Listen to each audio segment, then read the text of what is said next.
G'day, welcome back to Truck TV. I'm Gary Worrell. Well, it's a blue skies, sunny day, but we're in Queensland, so that means the floods have gone away. Big thank you to the guys from Hino, Australia, for giving us the opportunity today.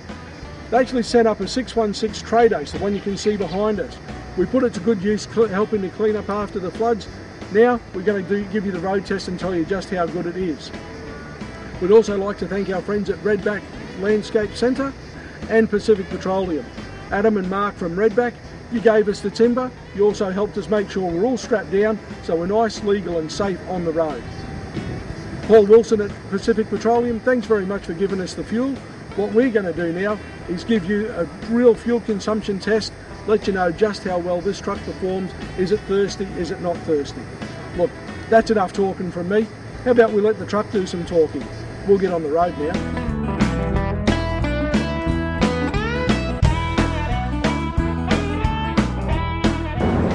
The 616 is part of the 300 series.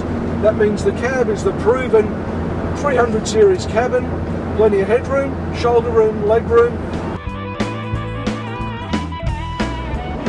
If the 616 has any sort of a problem with cruising, we do, as I said, we're doing 100k, well, we just dropped down to 95k an hour. We're about to take the exit here.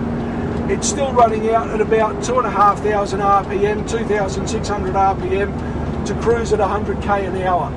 That does get a little bit hard on the fuel consumption, but as we said earlier, thanks to the guys at Pacific Petroleum, we'll give you a full readout on just what sort of fuel burn you can expect.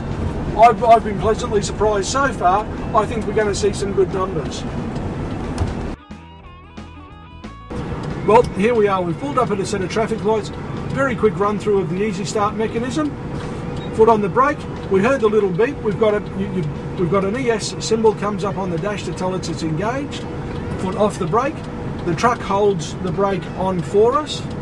We wait for our green light, which hopefully will come up in just a second. And then when it's time to go, accelerator and clutch, turn the wheel, and the truck will release the brakes. So here we go, a little bit of accelerator, a little bit of clutch, turning the wheel. There you go. Easy start by name, easy start by nature. Now the 616, especially in trade ace form, is designed for working inside urban areas. It's a tradies truck. So that means it's got to have a couple of things. One, a very user-friendly transmission. Here we are just idling around in second gear. And two, the turning circle really needs to be up to it. So even though we've got the long tray on the back, spin it around inside the cul-de-sac, no problem whatsoever. Now another thing Hino's come up with for the 300 series, and it works a treat on the 616, is this set of tailored seat covers. Hard wearing. Now underneath this, believe it or not, is the standard seat, but what we've got here is a tough, durable, spill-proof seat cover. It also comes with some heavy-duty rubber floor mats. Like we said, we were out cleaning up after the floods. It didn't matter what we had on our shoes, on our clothes. We got into the truck and it was fine. A few other things that Hino have done on the 616 when they last did the update on the 300 series, have a look at these mirrors. Aren't they a beauty? Great big European things. You normally find these on a DAF or an Iveco. Well, thanks to Doc and the guys at Pacific Petroleum, here's our fuel consumption. We travelled 319 kilometres. We used 62 litres of fuel. What does it mean? 5.01 kilometres per litre. Not a bad figure. You can compare that to your own usage, make your mind up from there. So there we have it, the 616 Trade Ace. Very competent around town vehicle. Doesn't really like doing a lot of highway work, especially when it's unladen, but that's not to say that it can't do it. Just you're better off carrying a load and don't expect it to be doing the speed limit all the time. Cruise at 90, you'll be going fine. The cabin, well, as we said, it's good, it's spacious, it's a known thing. Hino really have hit the marks with the 616.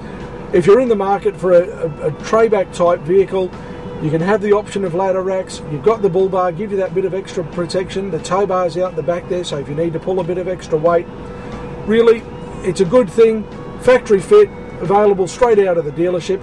Hino, I think you've done a great job on this one. Well, this has been Truck TV. I'm Gary Worrell. As you can see from the load on the back, we better get this retaining wall built before the next rain comes. Looks like they're waiting for us across the road. Let's get into it.